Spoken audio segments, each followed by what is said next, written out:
Saturday is just the start of the journey of this FNCS Grand Finals. Tomorrow, players will have to wake up and take another attempt at the trophy. But first, you have to do everything you can in your power here to perform to the highest caliber. What we are watching within our top 5, within our top 10 is nothing short of incredible, as some of our favorite teams have found themselves up at the top of the standings. Ridiculous stuff there. Scented knows that he's got this duo hot on his heels. Found the Frenziado, gets one little clipping there into Wick.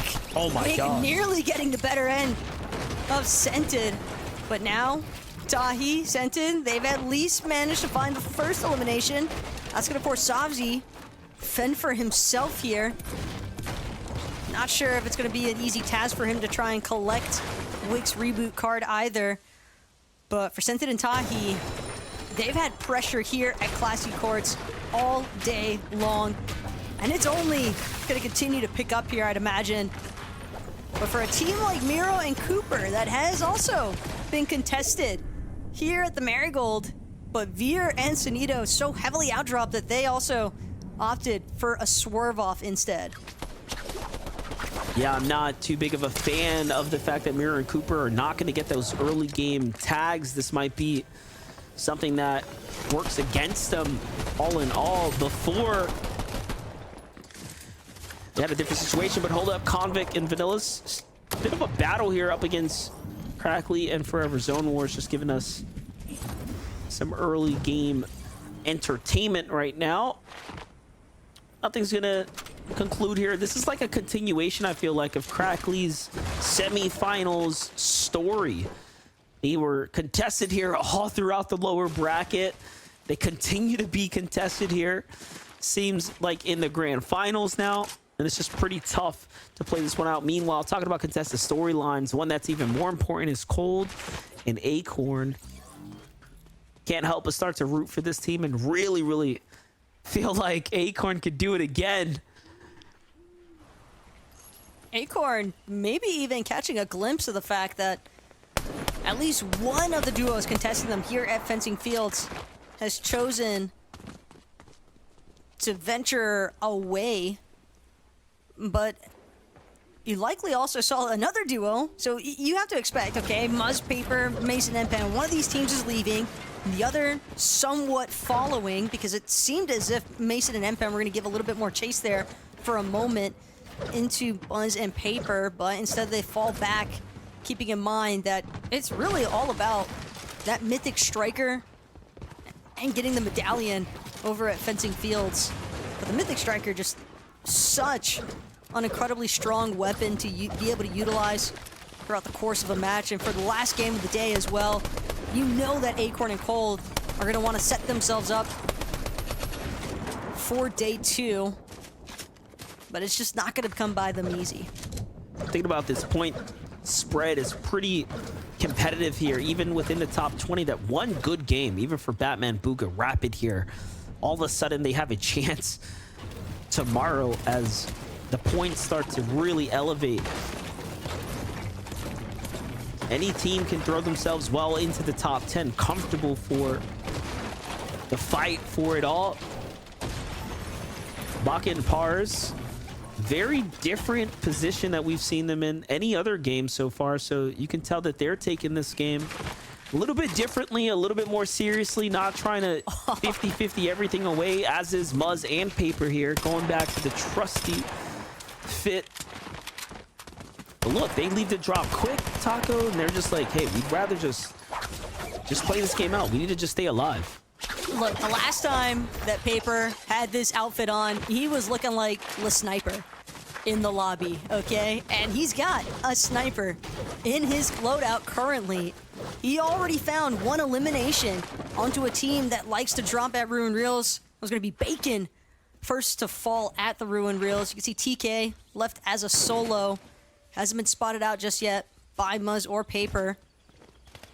But Cooper and Miro, they've also got their own prerogatives here. Next to Pleasant Yaza is Cooper. A little bit of elevation here, can oversee this box fight taking place below. And he's itching for that third-party opportunity because the forecast towers, once they come into play, have to expect that's what Cooper and Miro are likely setting up for currently. Yeah, not only that, they're holding his van too. So like if there is a solo lurking about, I mean, they're not just gonna give it to anyone for free. They would likely want to chase someone out with the grapple hooks. All in all, very key positioning here. Great spot to be in right now to kind of determine the pacing of this last game for day number 1.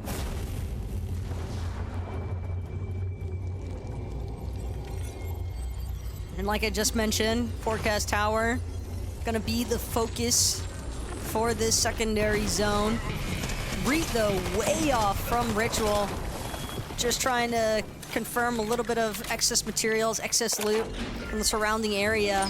Peterbot and Pollo also going to be able to claim another forecast tower for the final match of the day.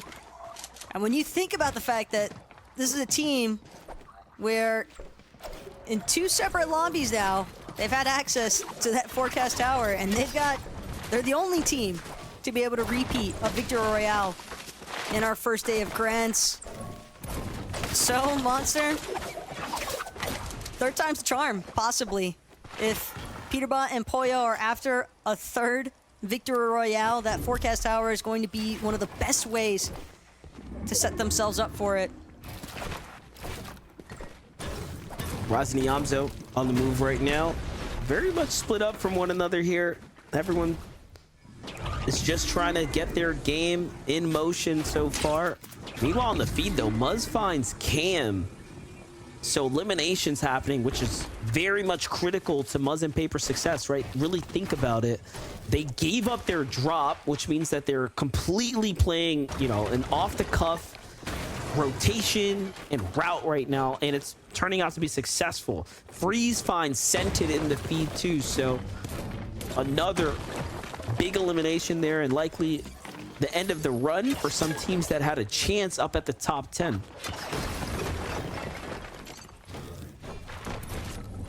At least as far as day 1 is concerned. But you touched on it at the start of this match, MDF. 1.5 times point multiplier is definitely nothing to snooze on. So even for some of these teams that might find themselves outside of that top 5 in the leaderboard, because we have definitely been seeing a little bit of a point disparity build up already here in day 1, but it's maintaining that, which could be difficult once that point multiplier comes into action. Good positional play here out of Tahi. Clearly wants to get Scented back into the lobby. Actually be able to pick up a decent amount of loot as well. Might have been Scented's leftover after he got elimed, but Tahi, it's all about making a play for the reboot van. That'll be the focus. Reboot van's important. Uga and Aviv right now, playing the outskirts here, still holding on to their top 5 position. Talk about point disparities. You can see how things start to really jump up. A 30-point difference between 5th and 4th. Doesn't mean you can count them out, but here's Ritual. I like that they're taking a fight earlier now before things get a little chaotic and they actually win this engagement. This is going to set themselves up for success right here. This is going to allow them to have that comfort, have that damage that they need to at least create a runway to play for the positioning, take advantage of their forecast tower. Muzz and Paper are listening nearby, but Acorn and Cold also in a troublesome situation here. We've seen Acorn and Cold already have a problem against Edgy and Tavern, who ambushed them before, but now look like they're starting to position up for some revenge here. But this is going to be a combat cache fight that Cold and Acorn most definitely kind of need. If you look at the hard materials, Cold doesn't have as much metal as he would probably like. So if they're able to confirm this cache, that will definitely make up the difference here. So can't expect Cold or Acorn to fall back anytime soon. Edgy Tavern maybe recognizing the fact that they're just too little too late towards this engagement. Could still look for a fight after the fact. because Cold and Acorn will be able to confirm the cache, no problem, since they were the first to pounce upon it, having already been local to Fencing Fields. And yeah, that's going to be the break-off. Tavern Edgy coming up short here. Probably a pretty stiff blow as well, because if they're making a play for the cache and just giving up the engagement like that, not even opting to try and force their way into the boxes there for Acorn and Cold, so they're not getting surge tag damage, they're not getting materials, they're seemingly going to be forced into an engagement at some point or another, given what they missed out on from that cache. Yeah, things get pretty bad. Talk about weapons cache fights. The Yamzo and Rise are also looking to battle it for here as well. They catch the upgrades, they got the extra heals, and the metal, of course, is available to them. But I think more importantly right now is the fact that they need to catch a set of eliminations here, start getting that damage counter up as we are approaching the later stages of the game. Most of these rounds have started off pretty quickly, and now we're catching the final game pressure start to truly settle in here. Things are slowing down here, but that doesn't mean the surge is going to allow people to get comfortable for too long. Ultimately, you will have to fight here, and we are just minutes away from things getting extremely chaotic here. Death and Polarize, a top 10 team. Taco looking relatively okay, but not the greatest. They too have some problems here ahead of them.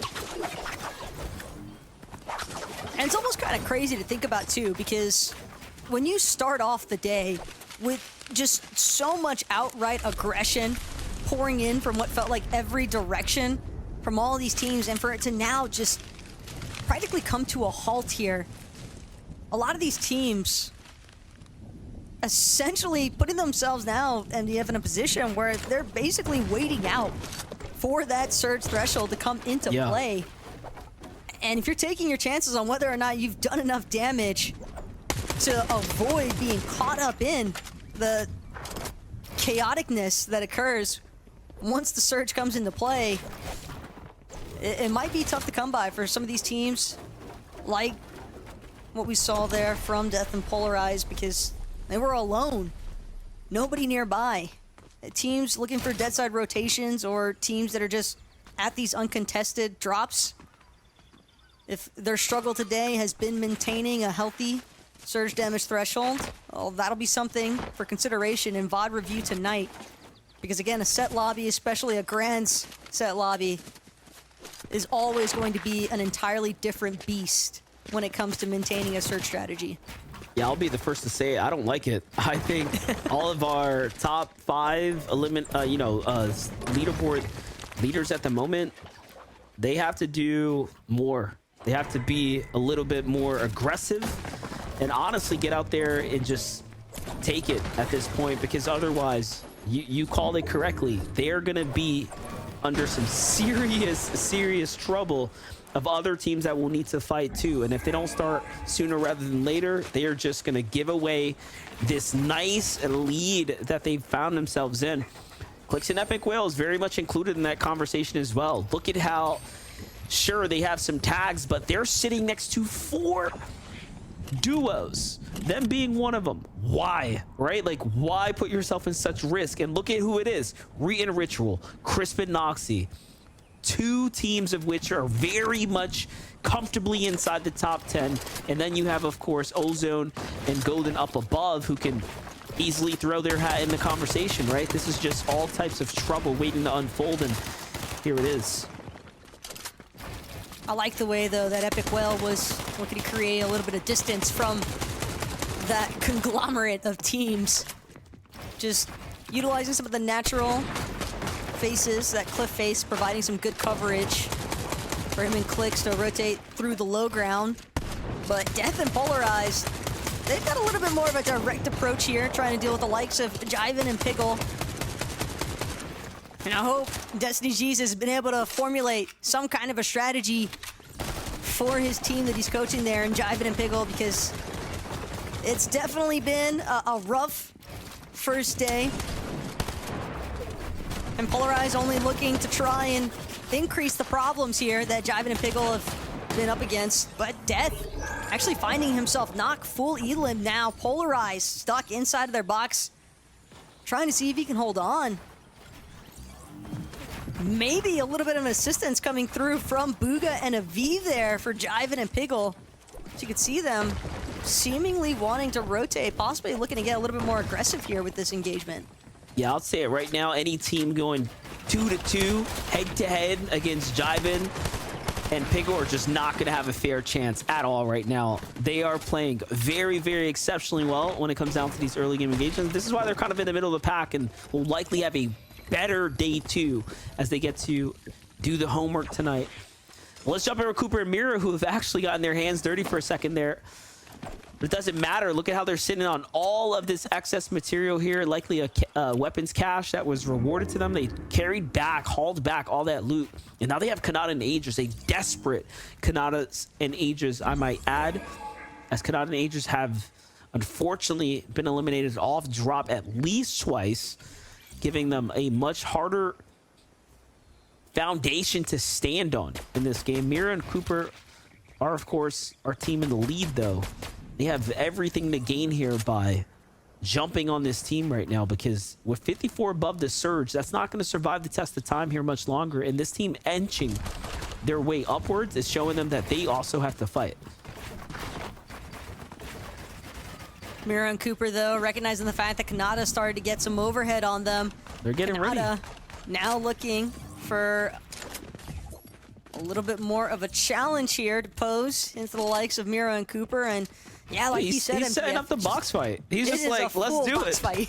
He's like, let's do it. I got all the space. Look, they put no walls in between them. He wants the room to work with, to move around, to look for side angles, find a feet tag. Like, this is exactly what they wanted to do. And look, this is where Mira wants to be. That is exactly what he wants to do to you. Take the one-on-one, catch you off guard, and finish the fight just that quick.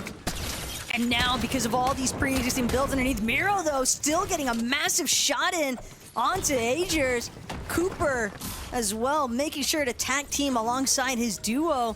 But we saw Miro and Cooper, they had that entire territory that they were setting up for the box fight engagement, MDF, and Aegis and Kanata playing right into the palm of their hands. The crash pad, to crash pad into, you know, an offensive play is actually incredible to watch play out at a high level like that. You just really don't see it coming. More often than not, a duo drops the crash pad. Dude, they're getting out of there. They're not trying to fight you. But you're talking about Cooper and Miro here. Little did you know, right? Miro didn't even have the Frenzy Auto, by the way. That was all hammer pump action as well. So definitely an impressive double elimination secured there by Cooper and Miro. Another team looking to do something of the same effort. It's Yamzo and Rise. Yamzo, a couple of issues with the crash pad, but he's got a grapple blade also.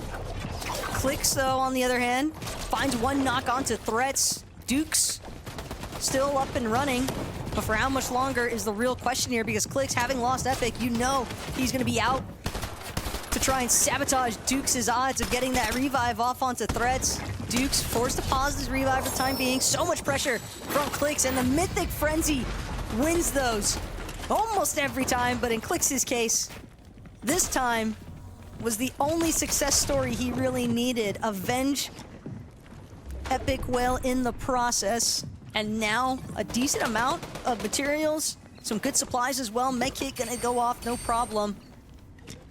Clix has just got to cut his way into the next zone. He's definitely stacked enough to do so as a solo, though. And it's crazy. He has options right now with those extra heals here to, for sure, rat out some placement points. And he needs it. He's going to need every single position point he can gain. And right now, it's not quite rewarded just yet. We got to get into that top 25, and more importantly, close to that top 15. He broke into the top 5, though, off of that play alone.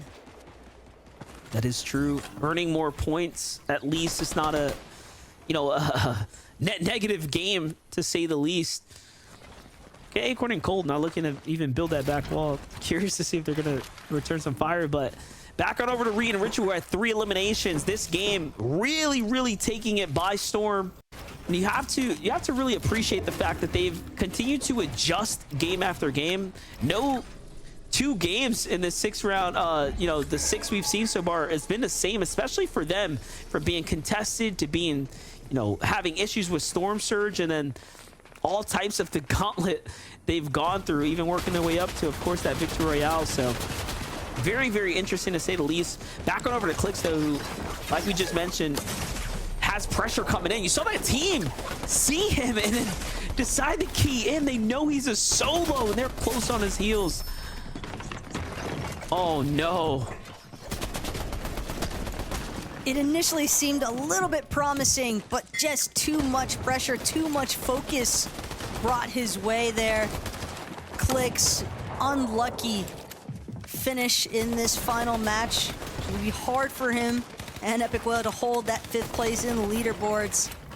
All depends on how some of these other teams hovering that top 5 actually managed to do in our final game of day number 1 here of NA's Grand Finals. Tavern hiding out, but Yamzo, Rise, they've got their sights set on this solo. Acorn as well, next to Cold, trying to see if they could get credit for that elimination. Acorn actually gonna split just a little bit too far from Cold, finds himself becoming a focal point as well, which should have just been a clean pickoff onto Tavern. Now results in Cold losing his duo. Yeah, this is a pretty tight situation to be in here when you have such a prominent lead over the competition. To give it away this soon is definitely going to be one that's going to haunt you for the night. You want to end the night comfortably above the rest, and now it's all up to Cold here. The pressure is on, but we've seen him continue to perform in these types of situations. He is by all means a fantastic endgame player, and he's here right now, but he's got trouble knocking on the door. He's got Yamzo potentially already pushing up. Rise here as well. We know Yamzo and Rise have proven to be 2 of the deadliest on the region right now when it comes down to endgame and what they're capable of in the low ground. Can't count them out. Body of Water is going to force everyone across. You got a grapple hook, you're happy. Otherwise, this is going to be a very precarious situation to be in. But hold up, Yamzo and Rise below the surge here. Taco, they will have to fight. No, this is plays of desperation right now from Yamzo. Rise forced to try and get his heels up, but that's going to cost them time. While Yamzo's waiting for Rise to resustain, they're missing opportunities on these teams that are already rotating, where they could have been taking shots to try and get themselves above that search threshold. You could see Yamzo hesitating because he didn't want to split too far from Rise, didn't want to risk losing his duo when he fell so low on HP. And Cold, if he's not careful with making sure to maintain that surge as well, could also find himself being a victim.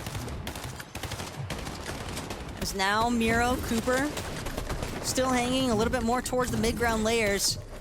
Nobody making a play just yet for height, but with the way that this zone is pulling back and forth over the body of water, it's tough to keep track of height. More importantly, it's tough to navigate these end games here as a solo. When you're a Vive here, you're just burning through your material, having to expand ever more further. Still playing it very much safe here, not trying to find himself under any enemy builds. Yamzo and Rise have worked their way up to 2nd height, and so has Cold. Cold is still in this game, by the way.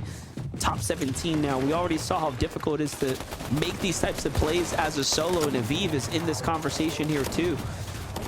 So far, so good here. Miro and Cooper continue to march their way to the tune of their own song, but Cooper hurt big time here, finds himself right in between a world of trouble. Rhea and Ritual down low, the Juggernauts that are comfortable up above, and the Surge now active for the remaining few that haven't done enough. But Cold continues to do enough to at least stay in this game here, to stay in the conversation, to continue to earn points. Miro and Cooper fall somehow before Cold, giving him a runway here to earn more points. And Cold, it's a blessing in disguise here for him as well. And use that Flowberry Fizz, just trying to do what he can to maintain staying towards the front side of these moving zones. No one seeming to spot out this solo just yet. And it's Quanti and Bila who have ultimate high ground currently.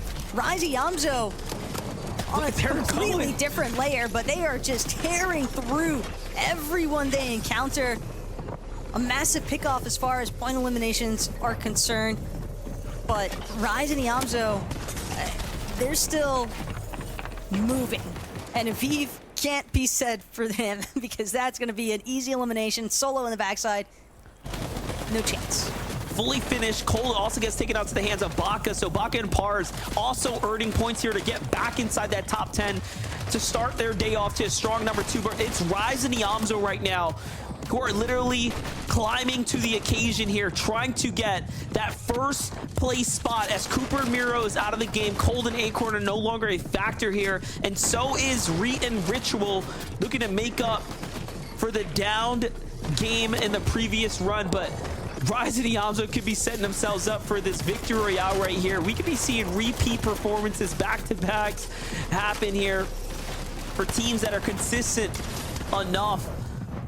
Reet and Ritual now taking the low ground fight. These points are worth a lot. Reet's gonna be so upset he misses the edits there, but Iamzo falls to a huge tag, not before Rise finishes off Subscript, so the trades are real.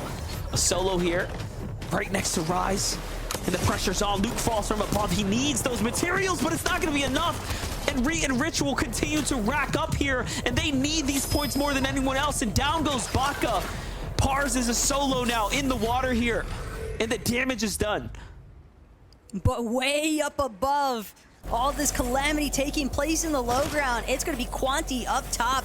Byla looking to try and ruin Reet and Ritual's opportunity for another victory on the day. Byla gets some decent damage into Reet, but now it's all hinging upon whether or not Quanti has enough heals to sustain this one out.